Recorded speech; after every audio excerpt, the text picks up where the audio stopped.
And that made me think of this. When I was a young mama, I always had a minivan.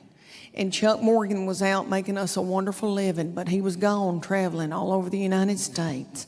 And I had these little children all close together, and everybody seems like they were always crying and whipping each other. And I would be white knuckling it, trying to get somebody to a soccer practice that they really didn't want to go to.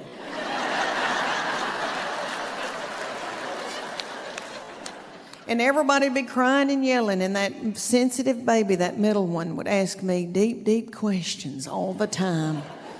For example, questions about the solar system. And finally one day I said, baby, I didn't pay attention in school.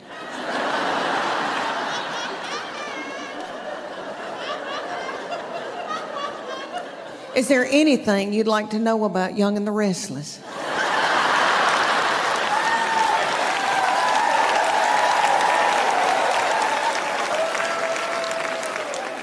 And let me tell y'all, she went through a phase where she was worried that who was going to get to go to heaven. She wants everybody to go to heaven. And I remember her asking me about people, and everybody would be yelling in the back seat and hungry and all that, and her little voice would say, Mommy, is Johnny Cash going to heaven? I remember that day, and I remember what I said. I said, yeah. Yes, Johnny Cash is going to heaven. He and June have been spreading the gospel with Billy Graham all over the United States. Yes, he'll be in heaven. Okay, and I got to thinking about this when all this was in my mind. I've got a daughter-in-law we are in love with her, and she is so smart and such a good mama, and I watch her talk to my grandbabies, and she makes sense. And it's just made me look back. And I think I said some crazy mess. But I was tired. So she was worried about who was going to heaven, and she asked me about J-Lo. And this was years ago, and I'm a huge J-Lo fan. And she said, Mommy, is J-Lo going to heaven? Just let me tell y'all, I was in a bad place, okay? I was in a bad place, and I think I'd gone up a size in my pants. And she asked me about J-Lo. She goes, is she going to heaven? And I said, I don't know. I don't know. I think she needs to mature spiritually. And she's going through a lot of men right now. I said it. I remember saying it, and it was wrong. And I'm sorry. And I should have never said it. One reason I shouldn't have said it, I went through as many men as J-Lo ever thought about going through, honey. It's terrible. The only difference was mine were not successful people. He thinks it's easier to raise, just yell it out. Boys or girls? Boys. Boys. Every once in a while, a little frail woman will yell, girl. And she's probably being threatened. But anyway, no. We love our girls. I love my girls. I truly do. And I know that when I'm in the nursing home, they'll be the ones to come and pluck my chin hairs. Because my boy will be off with his wife and her people. Because he said to me, he brought her home and he said, you got a terrible look on your forehead. And I said, oh, it's nothing against her. It's just I'm jealous because I thought you would only love me. I know that's twisted. I know it is. But he was the best thing that ever happened to me. All right, my kids all yell at me, and my husband, everybody's in a bad mood all the time, and he's the only one that's never fussed at me. And he was just the sweetest child growing up. And so when he said he was going to marry somebody and move off, it was awful. But let me say that I love her, and they live near us, and she's like another child to me, and it has been a blessing. She is very sweet and has forgiven me for my forehead looks. But anyway, but he said to me right before they got married, he goes, Mom, she's going to be my immediate family. You're now my extended family. He said, Mom, that's biblical. I thought, why did I show him the Bible? Let me tell y'all about him. He's an old soul. Have you ever met anybody that was an old soul? He was born an 80-year-old man. He has had a garden since he was in 6th grade. He plays the mountain dulcimer and the banjo. He woodworks. He makes spoons.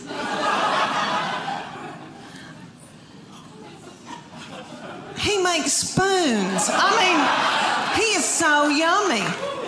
All right, his favorite music is gospel bluegrass. His favorite, oh, well, no. Okay. Ding-a-ding-a-ding. All right. His favorite artist was Dr. Ralph Stanley. Dr. Ralph, look at you.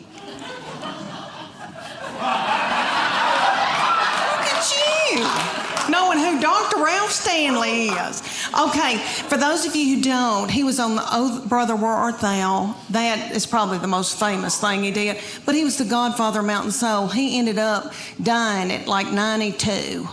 And had a little cowboy hat propped on his head. Yummy. Okay, he would come through Knoxville, and I would take my son to see Dr. Ralph when my son couldn't drive. They propped little Dr. Ralph up on stage because he was so old. I almost threw my panties at him because that's what you do to Tom Jones. And I love him. But anyway, I'm standing there listening to Dr. Ralph Stanley singing gospel bluegrass, and I think to myself, how many teenage boys are listening to this? What are teenage boys listening to? Rihanna, Walk a Flock of Flame, some of that nasty goings on. I thought, wouldn't it be funny if I had to yell at my boy, turn that gospel bluegrass down. You're out of control. If I hear I saw the light one more time. In the suit season, Lord, I've always worn a miracle suit, and I'll talk about that in just a minute, but I did a show for a group here in Knoxville. They were darling. And after I did it, a woman came up to me and she goes, Leanne, are you not going to Sears and buying you a swim dress? And I thought, well, I didn't know my life was over.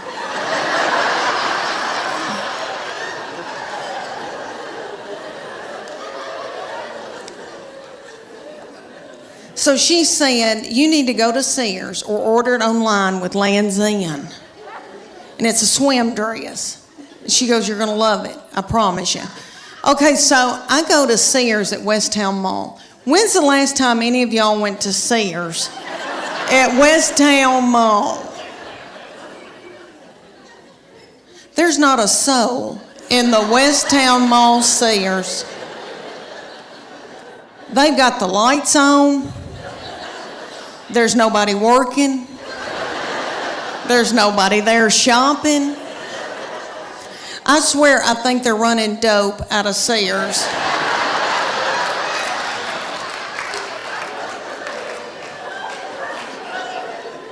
But I got me a swim dress, and I am beautiful in it. And I'll tell you why, because it shows my arms. My arms, the only thing I've got left living for. And they are my daddy's. Jimmy Fletcher, I got them from him. My sister gets so mad because she didn't get them, and she'll call me and say, you got daddy's arms, and just hang up on me.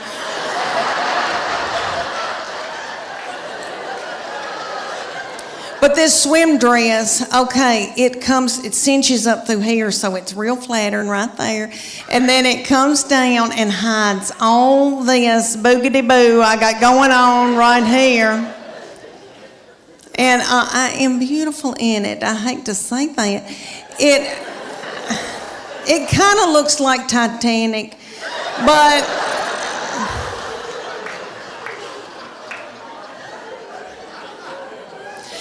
for years I wore a miracle suit. Okay, the miracle suit is in Dillard's and Bell, Macy's, are all over. And there'll be hundreds of them in a big area at a department store. And there's a tag hanging from all of them that says, miracle suit. Lose 10 pounds in 10 minutes.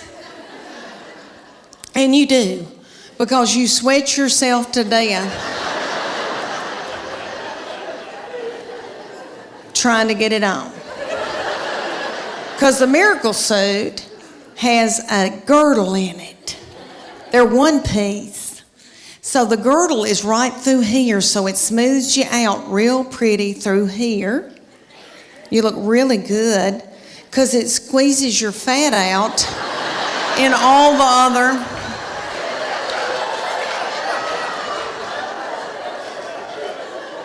other directions, all the other holes.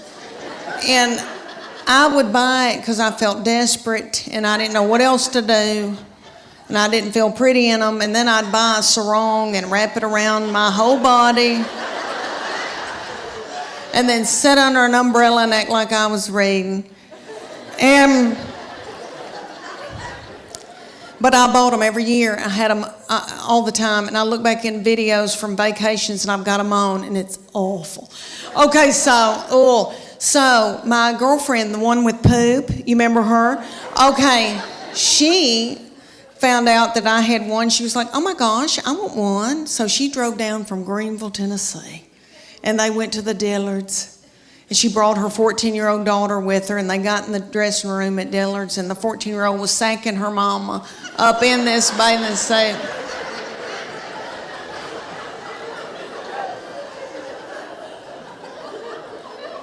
And her 14-year-old said, Mom, this is so gross.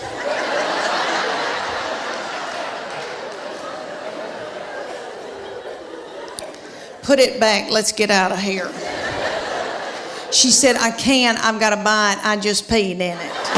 My second baby is my oldest daughter who's about to graduate from the University of Tennessee. She's 22, and let me tell y'all, I know every crow thinks theirs is the blackest, but let me say that she is a beauty, and she is smart, and she's done very well in school, and she's in a sorority and done well with her sorority, and she's athletic, and she's mean, and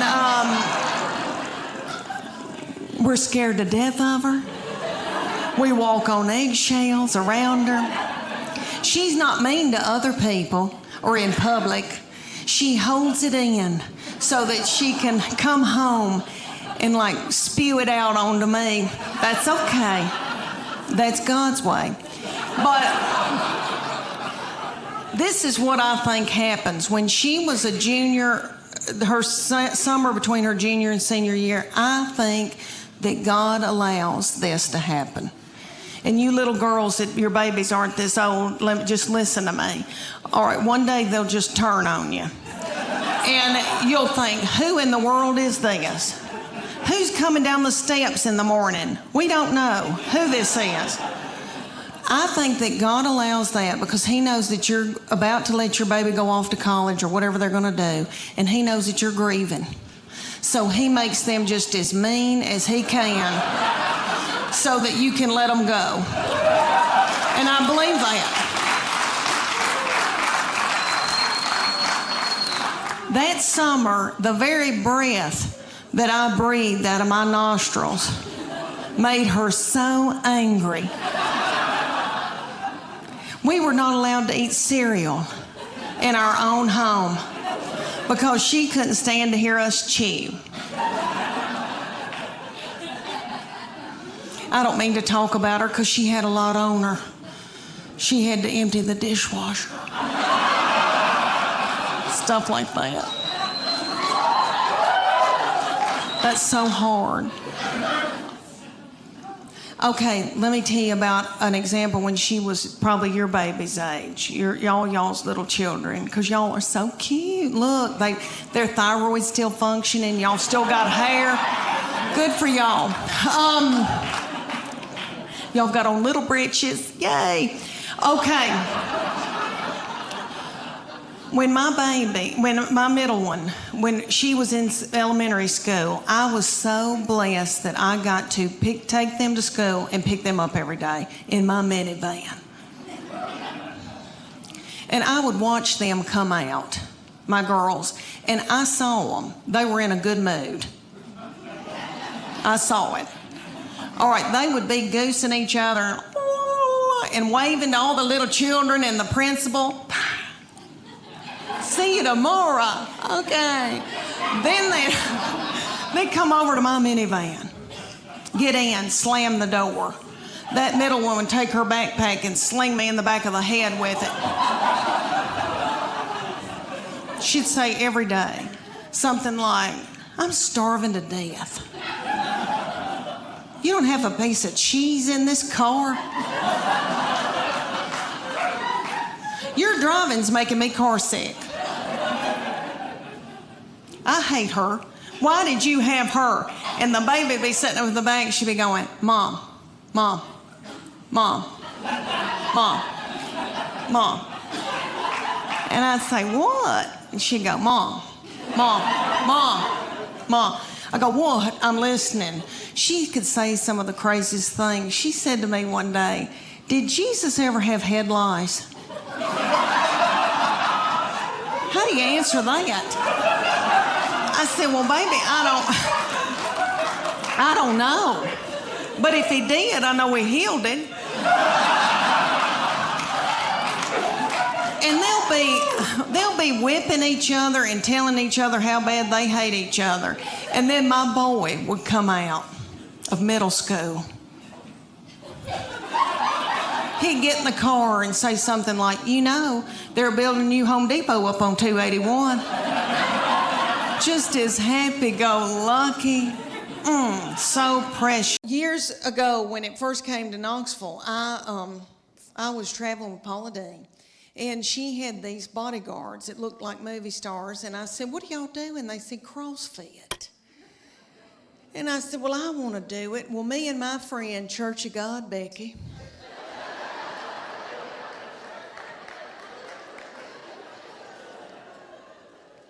Church of God, Becky and I joined the CrossFit in Knoxville. The CrossFit was run at the time by these little children. They were in their early 20s, and they were beautiful. And they looked like movie stars, and their little fannies looked like baseballs. And I wanted my fanny to look like a baseball. So I made Church of God Becky join, and she'll do whatever I say. So anyway, and I call her Church of God Becky because she was raised Church of God, so sweet, sheltered. Like I have to explain things to her. Things like camel toe.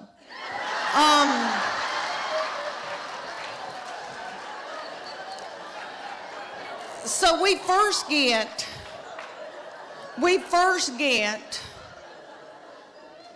to the CrossFit.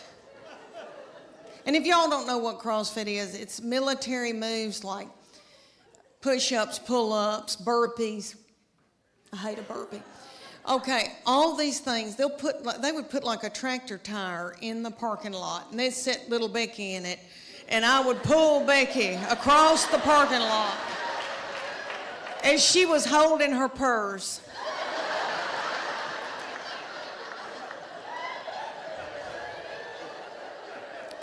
So I felt like a bad mama jamma, and I was so tickled and into it. And they came to us one day and they go, we want y'all to be in our contest. It's called a paleo contest. And it's going to be 10 weeks long. The men are going to be against each other and the women, and we're going to take your before and after picture, and whoever's body has changed the most at the end will win 3 months of free training. And I wanted to win that 3 months of free training because I didn't want to have to do something vulgar to my husband for the money. So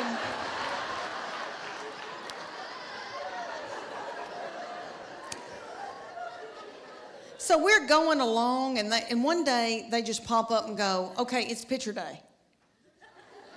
We're like, what? And they said, okay, take your top off and leave your exercise bra on and your spandex, your yoga pant, and we're going to take your picture. Well, I didn't want those young boys to not ever want to marry and have children.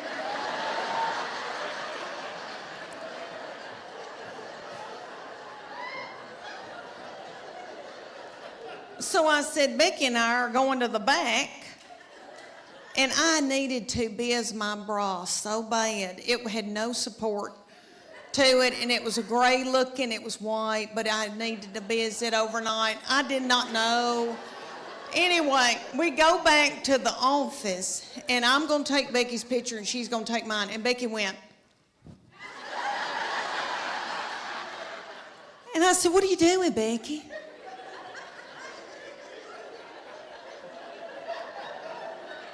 "Do you want to win this thing?" "I want to win it." So I took my spandex and shoved it under my stomach and went.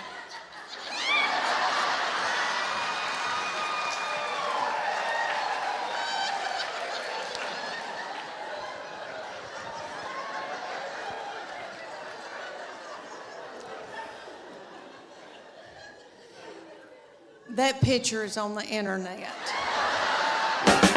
I took to the bed and I ate chocolate-covered blueberries that you get at Target, and I found Netflix, and I binged watched Scandal.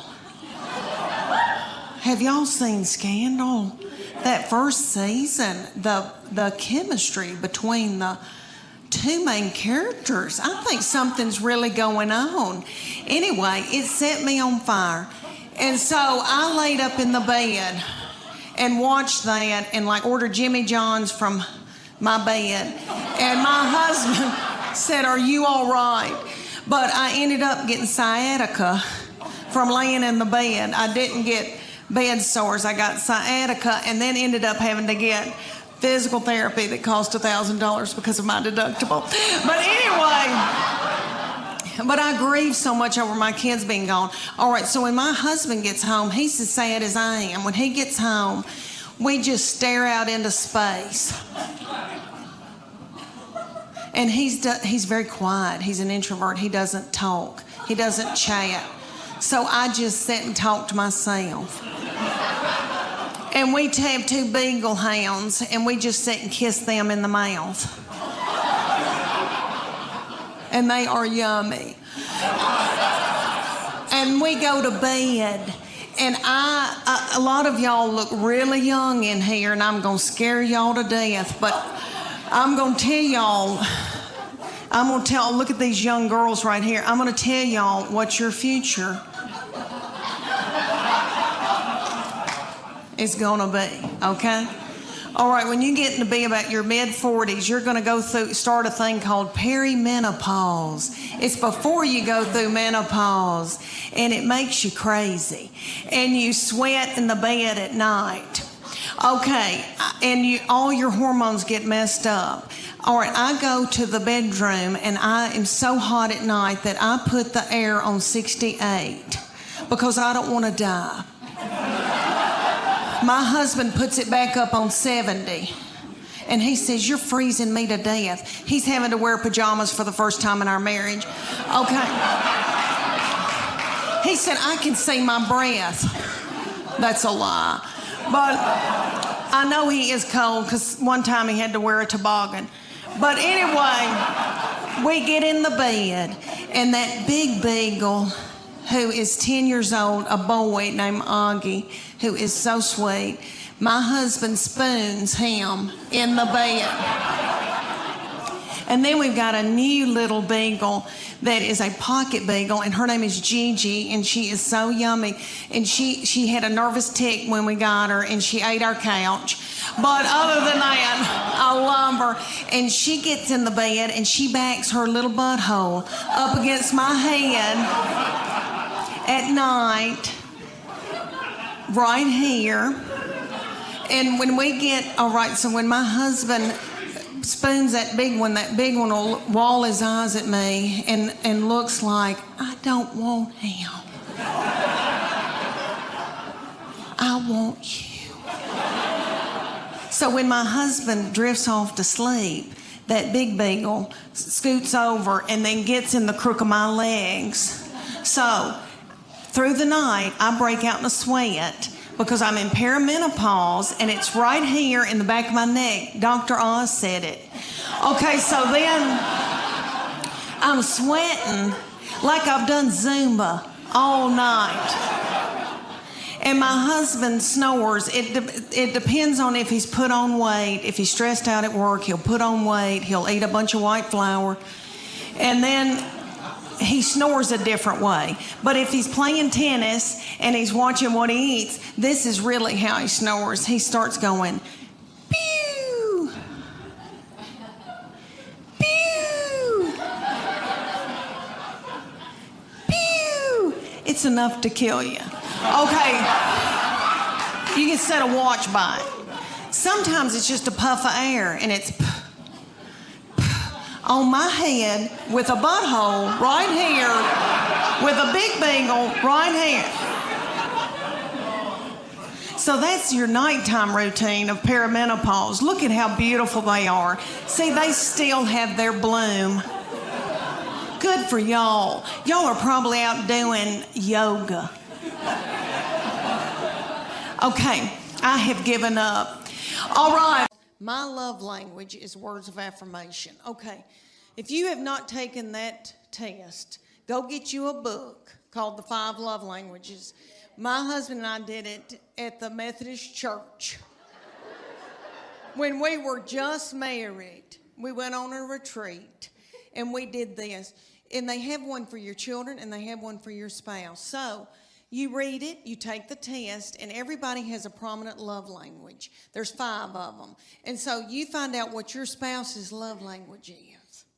And they find out what your love language is, and you feed each other their love language. And then when you do, their love tank feels full. And if they feed you yours, your love tank feels full.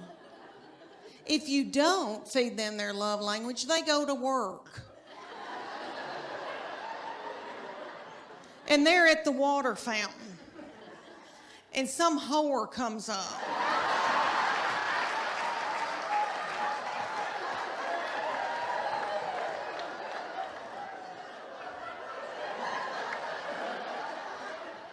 And feeds them their love language. And then they feel a tingle. And then Satan swoops in. Everybody, I think you know where I'm going with that. Okay. So there's 5 love languages. The first one is quality time. You know people that just want you to spend quality time with them. Just them. Okay. Then there's physical touch. I know you girls think, that's my husband. Physical touch. He's on me like a duck on a June bug. But I'm not talking about that kind of physical touch, the nasty kind. I'm talking about, people that just want to squeeze and they're physical and they want to hold your hand, they want to hug on you, that kind of physical touch. Okay, then there's gifts. And that's my sister. She loves, if you've thought about her, it doesn't have to be expensive. If it's a rose, if it's a card, hers is gifts. She feels love and her love tank is full. Mine is words of affirmation. So all my husband has to say is, Leanne, you look beautiful today. Or Leanne, that Trisha Yearwood's chicken piccata is to die for.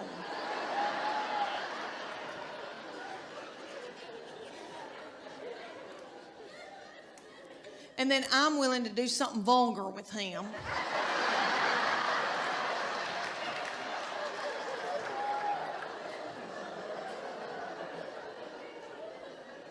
And then he gives me money to get my hair highlighted.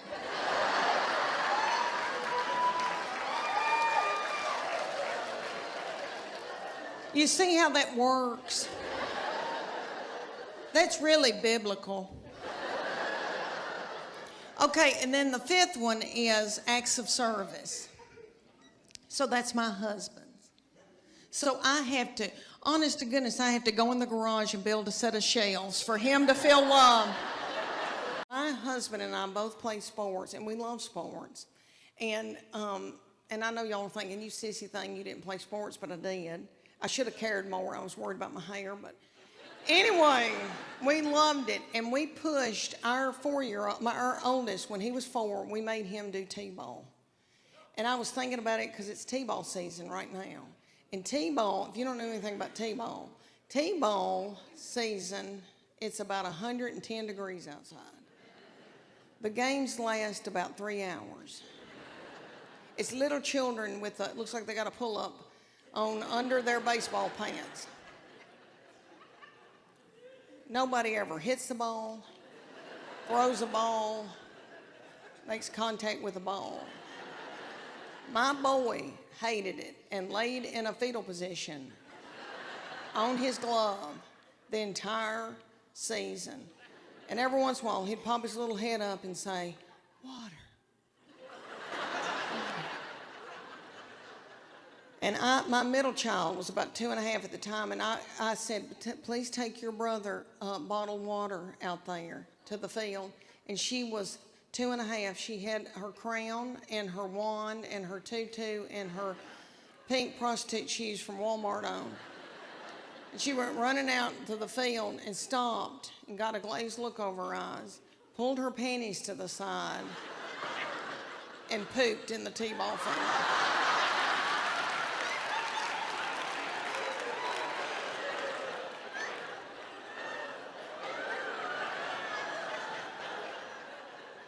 I had to run out there and get a stick and flick it into the woods because I didn't want another child to step in it or think it was a milk dud. But he refused to play sports until he was probably about in middle school. He was so traumatized by all of that. All right, did y'all have a good Easter? Yay! All right, let me tell y'all, I had everybody at my house and I was exhausted. And I thought, I don't know if I want to be, I'm the person now because everybody else has gotten too old. And so they said, it's on you now. And so, I like to cook and all that, but it's a lot getting ready and all that ice in the glasses and all that. And my little mother-in-law, Gail, who is darling, who loves to cook, we were talking about our menu. And I said, this was a couple of weeks ago, and I said, let's do a tenderloin. And then we talked about deviled eggs, you know, all that. And Tess, my baby, said, we need to get a ham, maybe a spiraled ham. And Gail went. She goes, this is just my opinion. And we thought, what is she about to talk about? P. Diddy? We were like, what's she gonna say?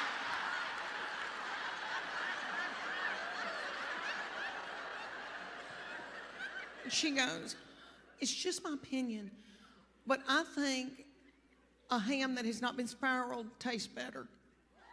She goes, that's just my opinion. She goes, that's just my opinion. We were like, it's okay, Gail, you can tell us that.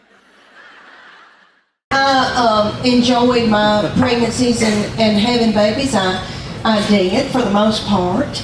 And I noticed these darling little girls walking around in low-rising breeches. Good for y'all. Good for you, my darling. Let your little light shine.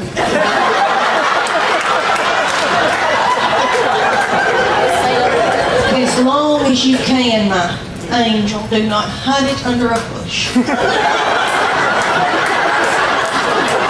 don't be nasty. Nobody's thinking anything nasty. And when I see these darling little girls, and I love it when they come to see the show because I'm so tickled to get to share with them what their future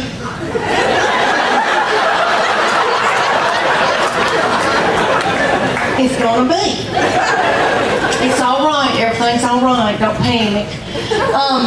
Who in here has given birth? Can you clap, or are you too tired? Oh no, you haven't, you little bitty thing. Oh my goodness. Oh, and I thought we could be friends. Oh, you doll. Is it girls' night out? Who's got those babies? The daddy? The daddy has the... Are you going... Oh.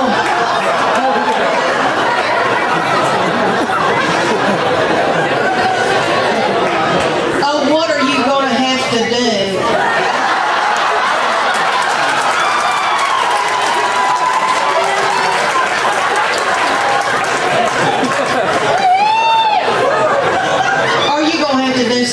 really nasty. Keep eating, what is that? Is that nachos?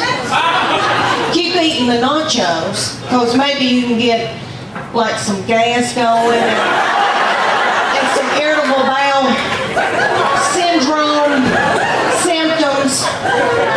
That'll nip it in the bud, baby.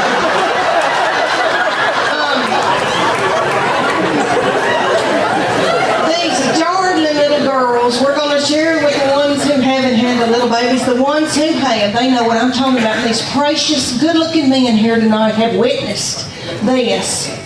The daddies in here. Okay, there is a uniform that you're going to wear day in and day out when you're home having your little children.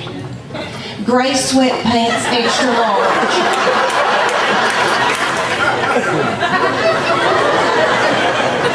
Your husband's Hanes white undershirt with 2 breast milk stains. Looking out the window, thinking, where's she going with lipstick on? I'll never forget the day that I found out about her, and I feel terrible about it now. But I was overwhelmed. I knew something wasn't right. I didn't feel good. I thought, oh my gosh, surely I'm not pregnant this quick, this soon. And you know when you got to know something, you got to know it right then. I had no right then. I grabbed up my 2 babies and diaper bag and all that stuff you take with you everywhere you go, and I went to the Walmart in the foothills of the Appalachian Mountains. And I bought an EPT pregnancy test, and I took it in the stall at Walmart. And I tinkled on it. And my 3-year-old boy looked at me, he said, "What, is it positive?"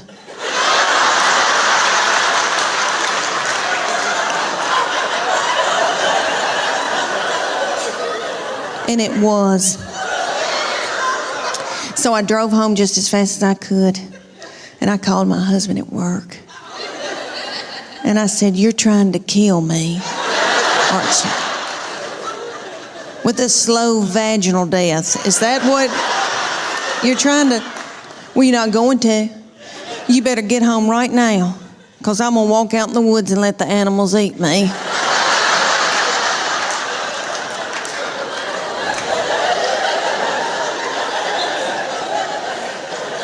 But let me explain to y'all why I was so torn up. I had a 13-month-old baby girl in diapers and a 3-year-old little boy in Superman panties with doo-doo balls falling out.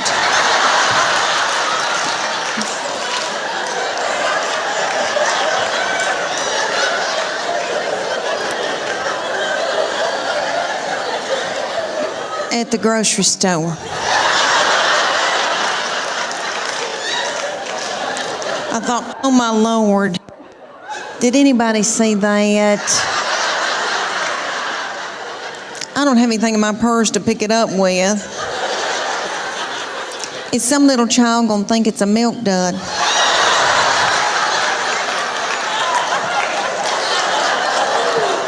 Let's just keep on moving, everybody. Just keep on moving. But God knew better than I did, because she's been a doll baby, but she's ruined. And I know I'm the one who did it. I was tired and beat down. So, anybody here who has more than 2, you know, good night by that 3rd and 4th one, you got to let them do what they got to do, you know. She still cries over anything. She cries because she knows she gets her way. I said, "What's she crying about?" "She wants your toy." "Well, just give it to her." I can't deal with it. I'm in love with my girls. I'm in love with them, and they're my best friends, especially as they get older. And I know that when I'm in the nursing home, they'll be the ones to come and pluck my chin hairs. But he has been from heaven. Okay, it's so wonderful. All right, well, he got married in September, and when he started bringing his wife around us, he would say to me, "You have a terrible look on your forehead." And I would say, "What? I don't know what you're talking about." But he said, "Mom, she's my best friend, and I want to marry her. They met in college at Berry College, and he said, she's going to be my wife. And so I tried to, it wasn't anything against her. It was anybody that was going to come in and take my boy, because he's the best thing that's ever, all right, he's like the best of their daddy. He's like everything their daddy can't be. Does that make sense?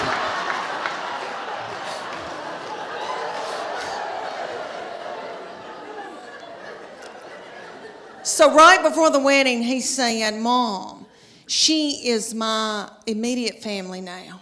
You're my extended.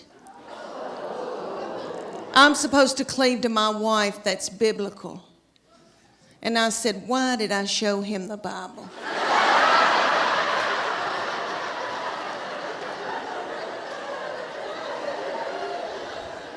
But they had a beautiful wedding, and really, when I got in there and the Holy Spirit was there and God was in it, and I knew they were supposed to be together, and I love her. I mean, I love her. She's like another daughter to me now. And but I was freaked out. But everything is okay now. And then I got to thinking, how psycho am I that I want to keep him forever and have him live in the basement and be a weirdo? You know, that's twisted. So I was able to let him go. And I love her. She's like another child to me. All over the United States, they've got this thing called competition cheer. And it's kind of like, if you don't know what that is, it's kind of like Honey Boo Boo meets the Olympics. Really. It's gymnast. They're gymnasts. And there's one in Knoxville called the Sharks.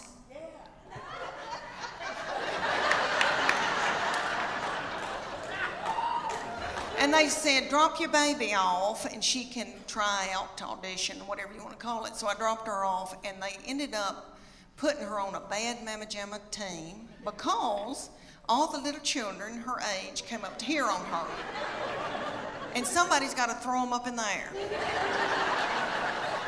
So they were thrilled with her, and they treated us like royalty. But anyway, they said, you're going to come in here twice a week, learn a 2-minute routine, and it's going to cost you $150 a month. It's like, okay.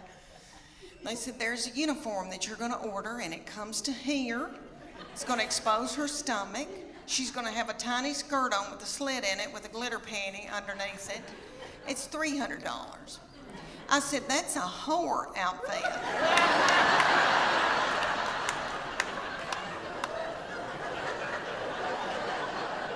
And it came with its own bag of whore makeup. So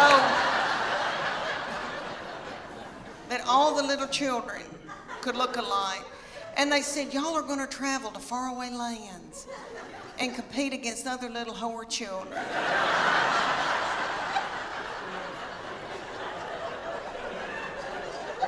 So we went to like Cincinnati or Atlanta. And we had to get hotel rooms and the gas and all of that. And then you drive up to a big coliseum, a huge coliseum. And there's tens of thousands of little whore children walking around. And my husband said, there could be pedophiles here. This is the ugliest thing I've ever, something's not right. Okay, so then they said, you're going to pay $150 for your baby to be in this competition. You're going to have to pay $30 to put a band on to get in and watch your baby in this competition. Somebody was selling corn dogs for $15. Okay.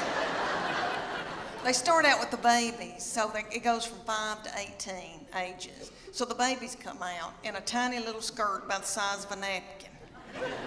And they come out to Beyonce's All the Single Ladies. And their little mamas are in their 20s. And they're not bitter yet.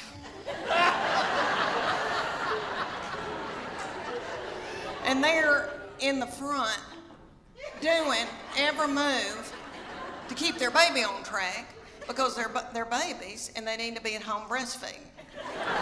So they move up throughout the day into my baby's age, and they're the reef sharks. They call out that name, honey, for 2.5 minutes. My baby throws little children up in the air. I'm in love with my girls. I'm in love with them, and they're my best friends, especially as they get older. And I know that when I'm in the nursing home, they'll be the ones to come and pluck my chin hairs. But he has been from heaven. Okay, it's so wonderful. All right, well, he got married in September, and when he started bringing his wife around us, he would say to me, "You have a terrible look on your forehead." And I would say, "What? I don't know what you're talking about." But he said, "Mom, she's my best friend, and I want to marry her." They met in college at Berry College, and he said, "She's going to be my wife." And so I tried to. It wasn't anything against her. It was anybody that was going to come in and take my boy, because he's the best thing that's ever. All right, he's like the best of their daddy. He's like everything their daddy can't be. Does that make sense?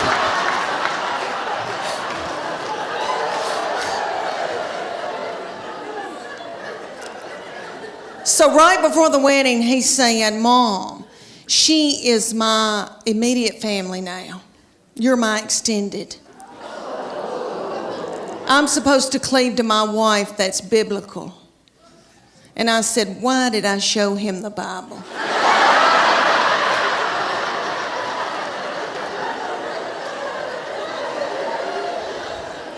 But they had a beautiful wedding, and really, when I got in there and the Holy Spirit was there, and God was in it, and I knew they were supposed to be together, and I love her.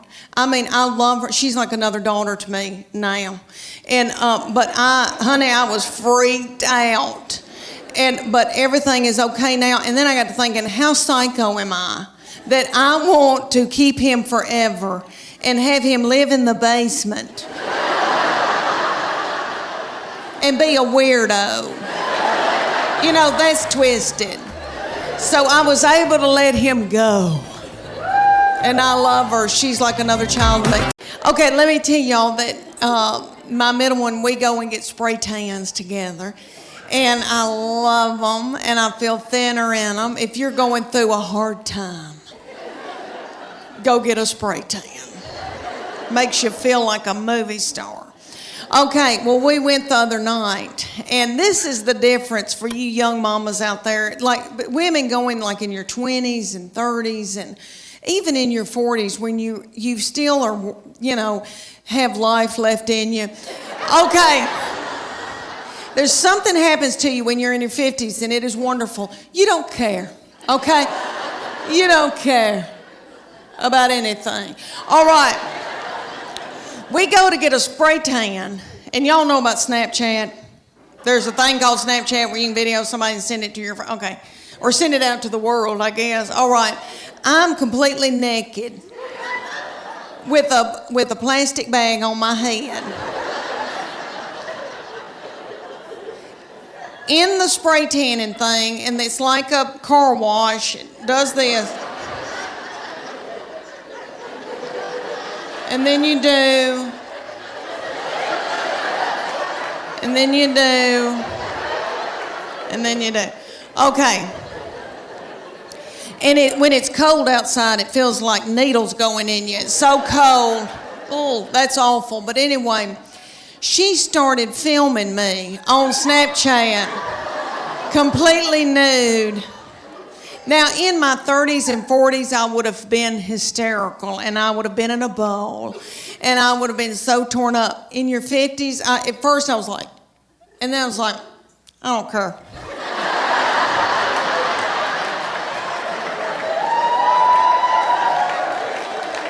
I think I may have gone.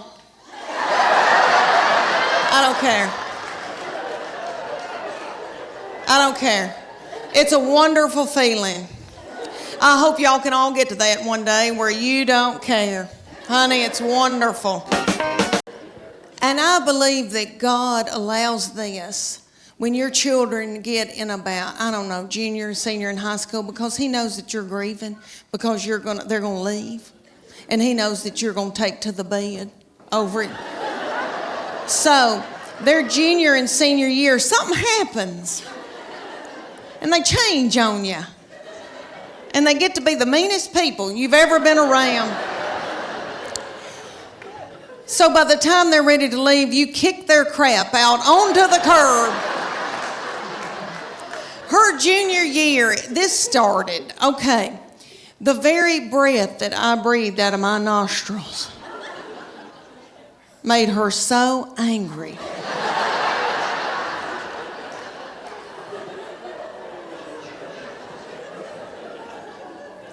We were not allowed to eat cereal in our own home.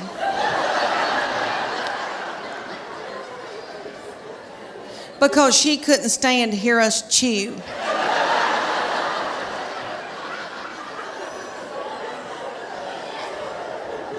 And I don't mean to talk about her because she had a lot on her. She had a lot on her, like she had to empty the dishwasher. And that's a lot, you know. I'll give y'all an example. Okay, at the University of Tennessee in her sorority, these girls will come home, you know, and I'll cook for them and do, and I'm tickled. All right, well, they like Memphis, Nashville girls. Well, a little girl came home with her and spent 2 nights. So I washed that little thing's clothes, and all I said to this little girl was, Katie, you're so tiny. Your little underwear looks like a slingshot.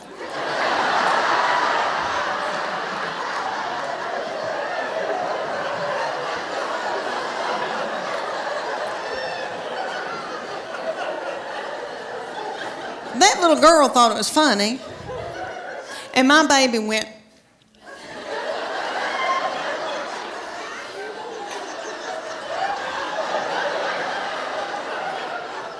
So I got out of there. So when that little girl left, I came back in, I went, what's wrong with me saying that her little panties look like a slingshot?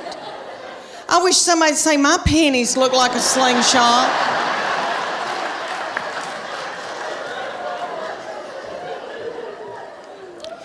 My panties look like... Have y'all ever seen Mel Gibson in Braveheart? You know when they pull that big ball out and that thing looks like it's a catapult. They pull that big ball, fling it, and kill a bunch of children with it. That's what my panties look like.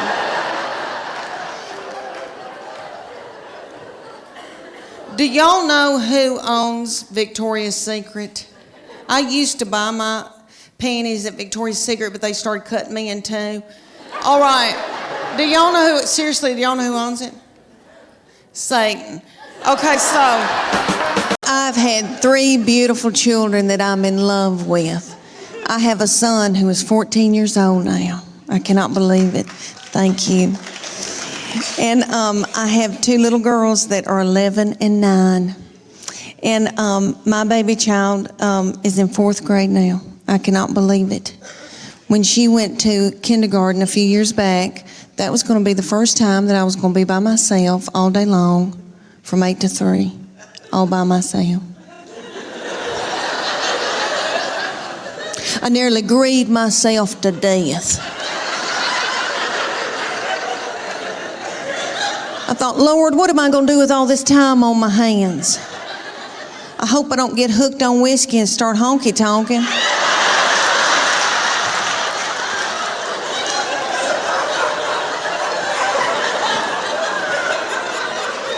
About 3 weeks into kindergarten, I was like, it's your birthday, Now I ain't gonna get a pap smear without somebody sitting on my head.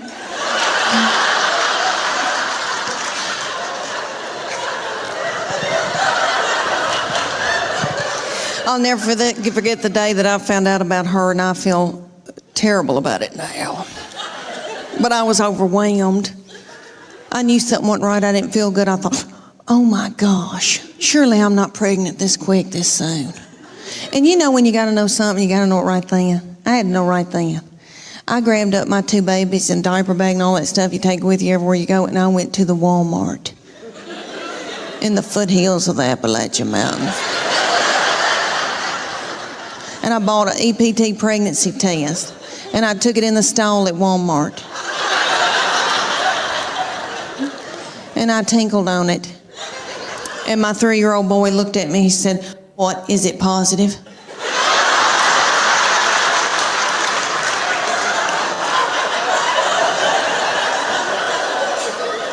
And it was. So I drove home just as fast as I could, and I called my husband at work.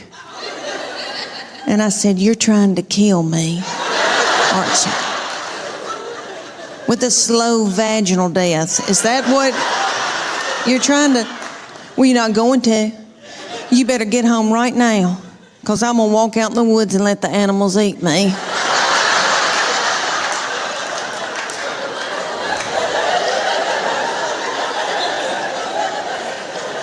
But let me explain to y'all why I was so torn up.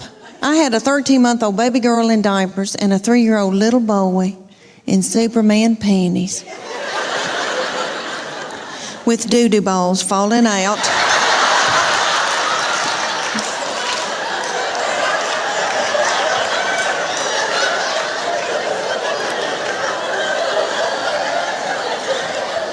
At the grocery store.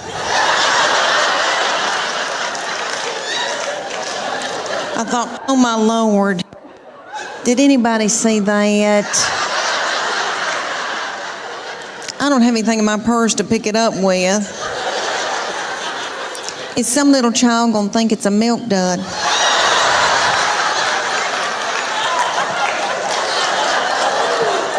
Let's just keep on moving, everybody. Just keep on moving. But God knew better than I did, because she's been a doll baby, but she's ruined. And I know I'm the one who did it.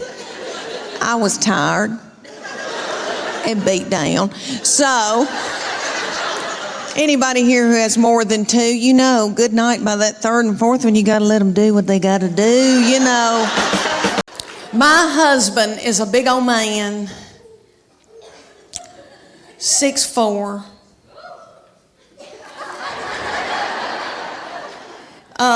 Very Superman-like, broad shoulders, narrow hips. He weighs about 230, 250 if we're all on gluten. I am 5'8", I'm a big girl, and we breed big kids. So we had all these beautiful tall children. And my girls ended up playing volleyball and travel volleyball all over the United States, but they grew to be 5'8" and 5'9". We thought they were going to be taller. They wanted to be 6 feet so badly, and I finally said, you know, do you really want to go into the transgender store and get your shoes?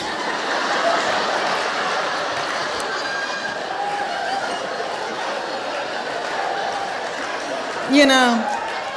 But anyway, so my baby child grew really quick, really fast, and I think it's all that chicken I fed her. Now we don't eat any hormones and anything, but you know, back then we didn't know. So anyway, she grew really quick, really fast, and in elementary she was about 5'5", 5'6", and so she was taller than all the little children, and the principal and all the teachers. And she hated it, was so self-conscious. But the good news is, very athletic, very strong. And so all these teams around East Tennessee would call me and ask me, can she play goalkeeper for me in soccer? I'll buy her an iPhone. I'm not kidding. Can she play basketball for me? Because you just didn't see girls that tall and that strong and at that age. And I felt like LeBron James's mama. Is that him? LeBron James, little mama. And I lived through her, and I made her do all of that, and she hated it. She hated it. And so one day she came to us and she goes, I'm sick of all this and I'm not doing it anymore. She said, I want a chair. I said, well, baby, we're big people, and